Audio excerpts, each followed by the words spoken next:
Le président de la République appelle à voter oui le 30 octobre prochain, date du référendum pour la nouvelle constitution. Il a échangé ce matin avec les populations de Bouaké, venues nombreuses pour écouter le chef de l'État. Abidjan accueille la 28e édition de la réunion de la Fondation mondiale du cacao sur le partenariat, une rencontre pour rehausser le cacao. La première dame de Côte d'Ivoire, Dominique Ouattara, y a pris part ce jeudi.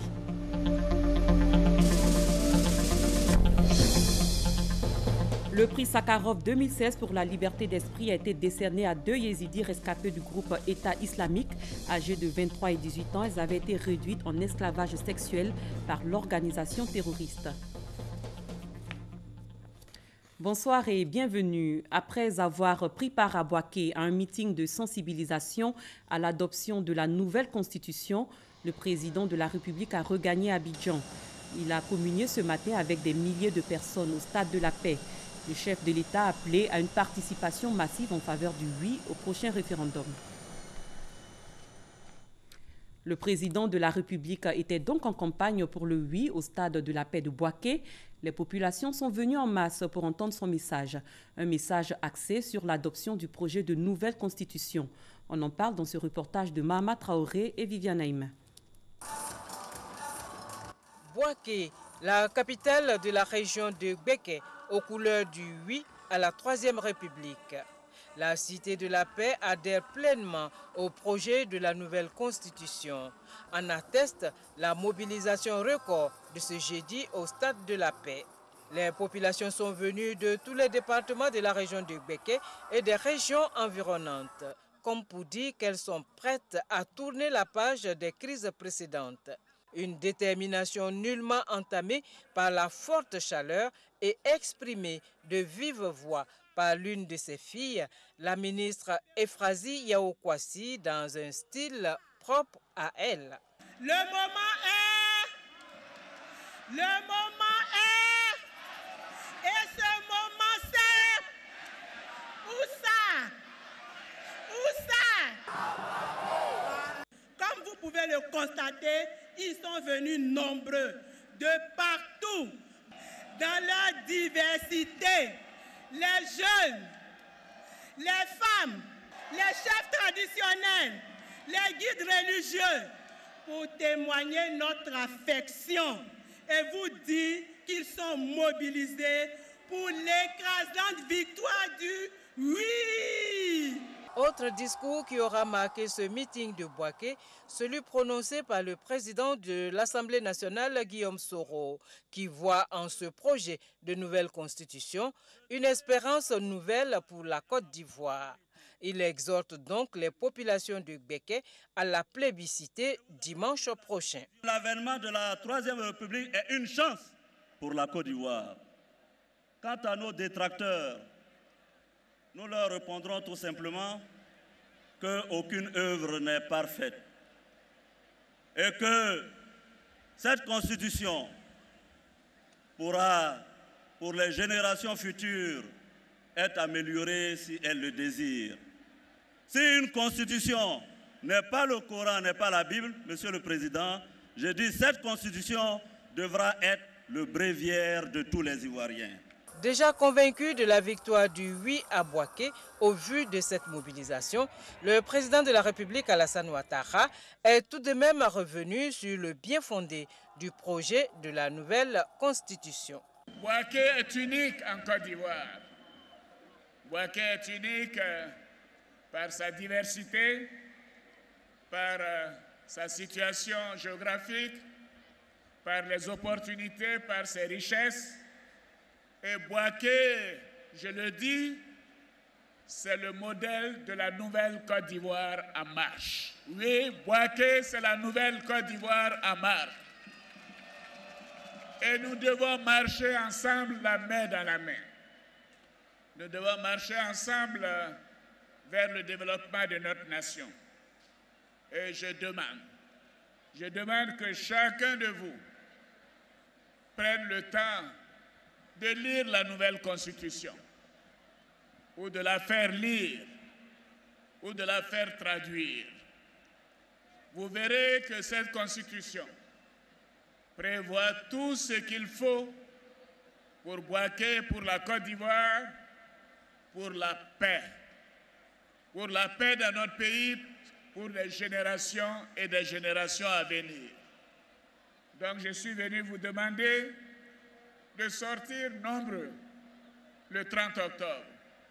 Je demande que votre participation le 30 octobre soit aussi forte que celle d'aujourd'hui. Je vous demande d'aller partout, dans les quartiers de Bouaké, dans les villages, dans les hameaux, pour dire à vos amis, à vos parents, à vos enfants, que vous devez voter massivement le 30 octobre. Car cette constitution, pour la Troisième République, est la fondation de la paix et de la stabilité pour notre pays. Est-ce que je peux compter sur vous pour transmettre ce message? Est-ce que je peux compter sur vous pour transmettre ce message? Ambiance et gaieté ont prévalu à ce dernier grand meeting de la campagne référendaire avec la prestation de plusieurs artistes. L'occasion aussi pour ces artistes d'appeler les populations à participer massivement au scrutin du dimanche 30 octobre. Ce reportage est signé Mahama Traoré et Awa Touré. Vous l'avez vu, les populations se sont rendues en nombre au stade de la paix pour écouter le chef de l'État. Celui-ci est allé, je le rappelle, demander leur adhésion au projet de nouvelle loi fondamentale. Abou Sanogo revient sur cette forte mobilisation. Le président de la République, Alassane Ouattara, à la rencontre des populations de Bouaké pour leur expliquer les enjeux de la nouvelle constitution et les inviter à se l'approprier. Arrivé à 10h16 à l'aéroport de Bouaké, le chef de l'État a eu droit aux honneurs militaires rendus par 2 pelotons de l'école de gendarmerie de Torogwe, 3 pelotons du bataillon d'artillerie sol-sol et une section de forces aériennes aux ordres du chef du bataillon Oba Eric. Après les échanges de salutations avec le corps préfectoral, les élus et cadres de la région de Bouaké, le président de la République Alassane Ouattara a mis le cap sur le stade de la paix de Bouaké.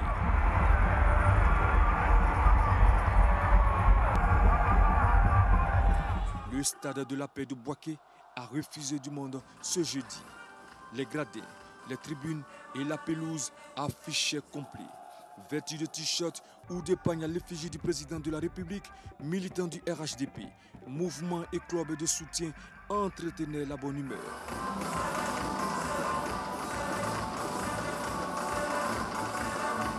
Puis arrive le président de la République.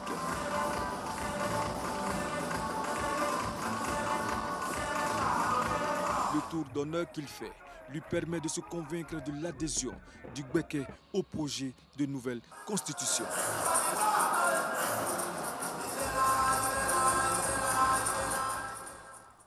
Au sortir du meeting, les participants se sont prononcés. Ils ont donné leur avis sur le message du président de la République.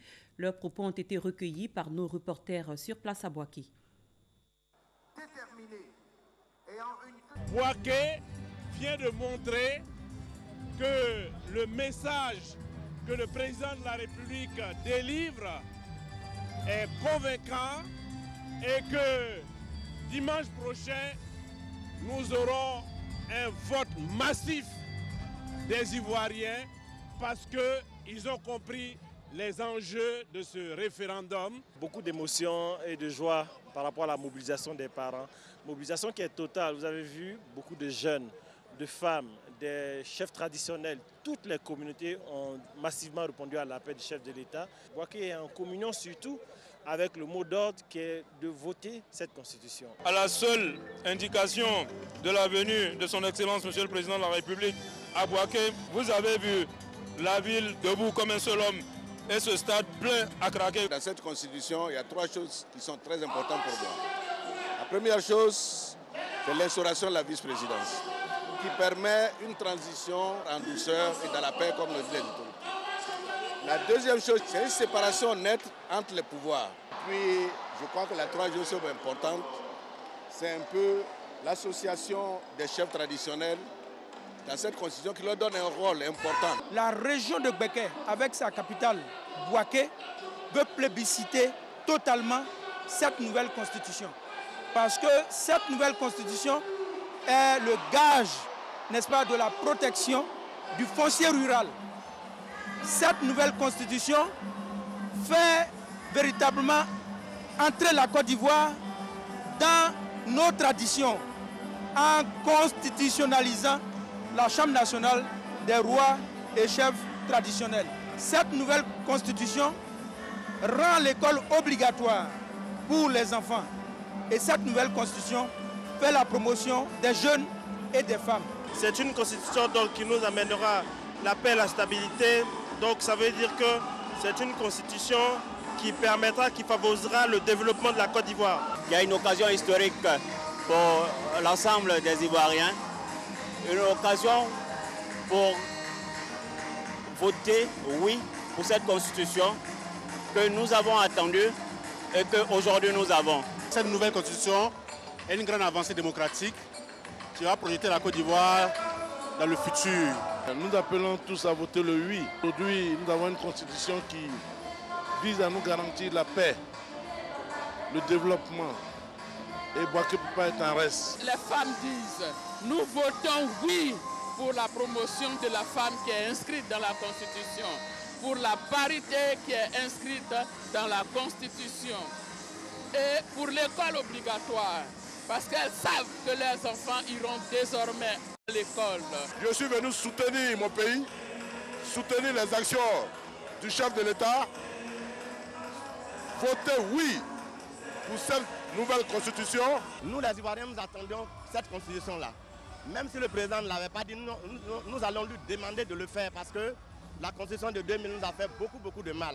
Nous sommes vraiment contents de cette constitution et nous sommes prêts à aller en masse pour voter comme un seul homme le 30 octobre pour que cette constitution-là voie le jour. Le 30 octobre, nous serons présents dans les urnes, nous allons voter oui pour la nouvelle constitution. Bouaké a toujours gagné le pari de la mobilisation. Une fois encore, il a démontré. Félicitations. Cette nouvelle constitution est une grande avancée par rapport aux anciennes. Elle consacre la séparation pleine des pouvoirs. Elle permet au peuple d'avancer. C'est une avancée pour les jeunes, pour les femmes. Elle consacre la propriété de nos terres rurales qui est consacrée aux Ivoiriens, qui dit effectivement que les étrangers n'ont pas droit à la terre.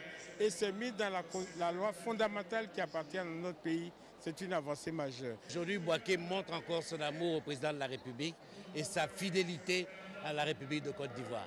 Le RHDP est en marche. Vous voyez une mobilisation impressionnante pour un oui massif le 30 octobre. Et cette jeunesse bien mobilisée que vous voyez est bien consciente que la Constitution est faite pour lui permettre de vivre dans de bonnes conditions et permettre aussi l'évolution de cette jeunesse. Nous appelons toute la population de la Côte d'Ivoire à aller voter cette constitution le 30 octobre.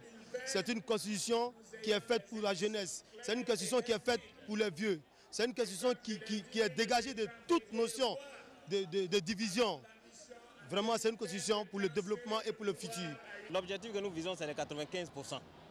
95% du oui pour ce référendum. Bouaké a épousé son excellence Alassane Ouattara et je pense que c'est Dieu qui pourra nous séparer. Nous, on est ado aujourd'hui, ado demain et on est oui, le oui, le oui, le oui, car c'est une constitution historique. Bouaké, c'est la détermination de toute la Côte d'Ivoire. Bouaké, c'est la détermination du mouvement Action 2020.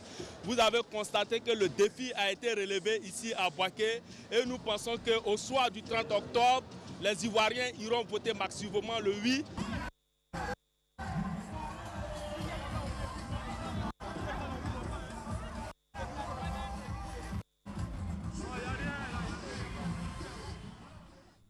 Le oui doit l'emporter au soir du 30 octobre prochain, selon le président Henri Konan Bédié. Il s'est adressé aujourd'hui aux populations de Lifou depuis Daokro. Gabrielle Zani était présente à cette rencontre et elle nous fait son compte-rendu. Votez oui. Allez-y, votez le oui. C'est le mot d'ordre qu'a donné Henri Konan Bédié, le président du Parti démocratique de Côte d'Ivoire, ce jeudi 27 octobre, dans le préau de sa résidence à Daokro. Allez au bureau de vote et votez massivement oui. Henri Konan Bédié envoie les militants élus et cadres du PDCI de Daoukro de la région de Lifou en mission, car l'enjeu de ce vote référendaire est de taille. Le PDCI attend un plébiscite de la part des militants. Aucun électeur ne doit manquer à ce rendez-vous que nous qualifierons d'historique. Daoukro et le Lifou répondront présents à ce rendez-vous. Les militants ont le devoir de défendre le test et surtout d'amener les plus sceptiques à voter oui le 30 octobre, car soutient Thierry Tano, la nouvelle constitution est avantageuse pour tous. Cette constitution met dans le texte fondamental en avant nos rois et nos chefs traditionnels pour nous aider à faire en sorte que ce qui nous est arrivé dans notre histoire, dans nos conflits, ne soit plus. Oui à la modernité et au développement. On pouvait lire cette courte phrase sur les t-shirts des militants et cadres de Daoukro. Ils ont dit oui à Henri Konan Bédié ce jeudi et oui aussi à la nouvelle constitution. Il est lui aussi en campagne pour le oui. Le président de l'UDC, l'Union démocratique de Côte d'Ivoire, Mel-Eg Théodore, sillonne la région des Grands Ponts. Une tournée de sensibilisation et d'explication du projet de nouvelle constitution aux populations. Hamza Diaby. Ici, à Irobo et à Nigui-Asoko, dans le département de Jacquesville, Mel-Eg Théodore se dit favorable à la nouvelle constitution et invite les populations à l'accepter. Pourquoi je vous demande de voter oui? Je suis parti en France aux négociations de Dinas Marcoussi et pour ramener la paix en Côte d'Ivoire, on a fait certaines propositions. Et dans les propositions figurait la révision constitutionnelle. Le président de l'UDC a rencontré la chefferie, la jeunesse et les associations de femmes. Il les a toutes exhortées à faire du porte-à-porte pour dire à tout le monde de voter oui. Mel-Eg Théodore s'est également rendu à Tiagba, Kouassikro et à Toutou, où il a adressé le même message aux populations. La campagne pour le oui lors du prochain référendum bat son plein sur l'ensemble du territoire. Les cadres du RHDP, Afoussiata Bamba-Lamine, Alakwadio Rémi et Zié Daouda étaient sur le terrain. La plateforme portuaire, le grand marché de Tiasalé et la ville de Miagui ont également été investis pour un appel au oui. À Korogo, les jeunes du RHDP ont été formés. Le RHDP en ordre de bataille à Cocody, lieu choisi pour battre le rappel des troupes, le siège du Rassemblement des Républicains, RDR. La coordinatrice du Rassemblement des Oufouettistes pour la démocratie et la paix de la commune, Cocody, Afoussiata Bamba-Lamine, a demandé aux militants venus l'écouter de voter massivement pour le oui ce dimanche. Quand ce qui est dit est juste pour la Côte d'Ivoire, pour le devenir de la Côte d'Ivoire, on peut compter sur chacun et chacune d'entre vous. Et ça, c'est le message qu'il faudra qu'on apporte dimanche. Des militants qui ont affirmé vouloir jouer leur partition et répondre à présent au prochain rendez-vous pour la mobilisation à Cocody. Foyer polyvalent de Toumoudi. Mobilisation des partisans et sympathisants du Rassemblement des Oufouettistes pour la démocratie et la paix. Au centre de la mobilisation, la nouvelle constitution. L'essentiel est de faire en sorte que les uns et les autres comprennent que cette constitution est une nouvelle chance pour la Côte d'Ivoire. Le coordonnateur RHDP de la ville de Toumoudi a expliqué en long et en large cette nouvelle constitution qui se veut un gage pour la stabilité sociale et économique du pays.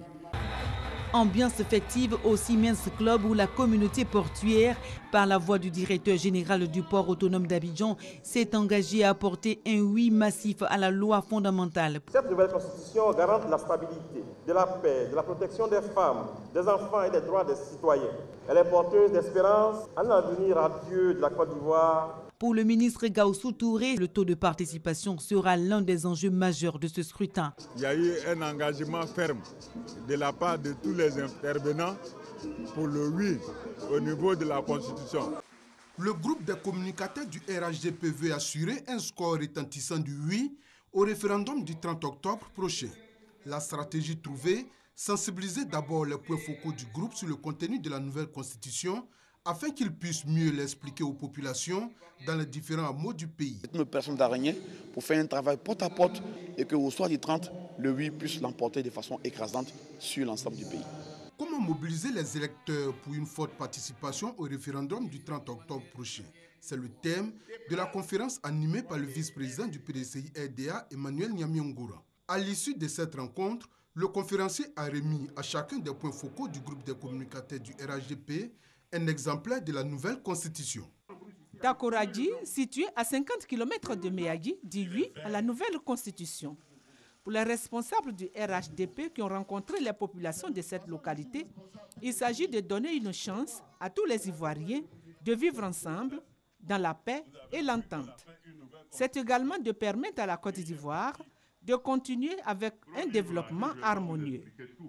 Ainsi, toutes les communautés de Takoradi, Krou, Baoulé, Néo, Bété, Malinké, ont donc opté pour voter oui massivement le 30 octobre prochain pour que la Côte d'Ivoire poursuive son avancée vers l'émergence décidée par le président Alassane Ouattara. Avant la clôture de la campagne référendaire, c'est l'ambiance au grand marché de Tiassalé dans la région de la Nébi-Tiassa.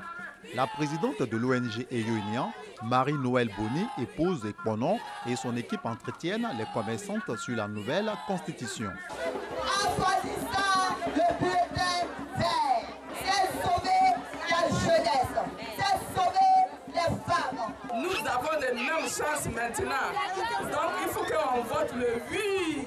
Cette mobilisation de ces commerçantes de Tiassalé laisse donc entrevoir les résultats positifs du oui au soir du dimanche 30 octobre 2016.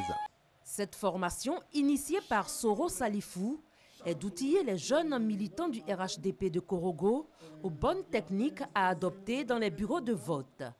Il s'agit du respect des représentants des autres partis, du suivi méticuleux des votants, du comptage des voix à la fin du vote et comment remplir un rapport de bureau de vote.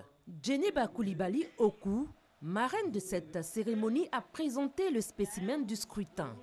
Elle a demandé à tous les militants du RHDP de porter leur choix sur le oui, afin d'aider le président Alassane Ouattara à faire passer la nouvelle constitution au soir du 30 novembre prochain.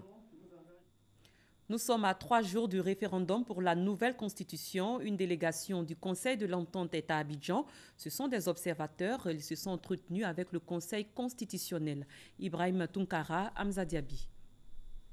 Pour le président du Conseil constitutionnel, la délégation du Conseil de l'Entente est à Abidjan pour superviser le référendum. Superviser sur le terrain, mais aussi au niveau des instances impliquées dans l'organisation et le suivi du processus. La délégation a voulu savoir si jusqu'à présent on a été saisi de requêtes, et quelle suite on leur a donné et comment nous comptons organiser le contrôle. Nous avons répondu à la délégation. Nous avons reçu une requête qui n'émanait pas d'un parti politique, qui émanait d'un citoyen.